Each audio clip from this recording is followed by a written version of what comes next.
আসসালামু আলাইকুম। আশা করি সকলেই ভালো আছেন। তো ভিউয়ার্স, এখানে দেখতে পাচ্ছেন একটি নতুন বিল্ডিংয়ের প্রথম স্টার্টিং সিঁড়ির কাজ চলিতেছে। তো অনেকেই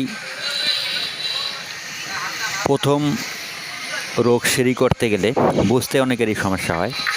তো আশা করি আমি এই সিঁড়িটি প্রথমে কিভাবে করতে হয়, কী নিয়মে করবেন, আমি সেই বিষয়ে একটি ভিডিও বানাবো। তো অবশ্যই পরবর্তী ভিডিওটি আপনারা সকলেই পেয়ে যাবেন। যারা আমার ভিডিওটি সাবস্ক্রাইবার করে রেখেছেন তাদেরকে অনেক অনেক ধন্যবাদ। আর যে সকল ভাইয়েরা এখনও সাবস্ক্রাইব করেন নাই, ওনারা অবশ্যই আমার এই ভিডিওটি সাবস্ক্রাইব করে রাখুন, তাহলে পরবর্তী সিঁড়ির ভিডিওটি আপনারা সকলেই পেয়ে যাবেন।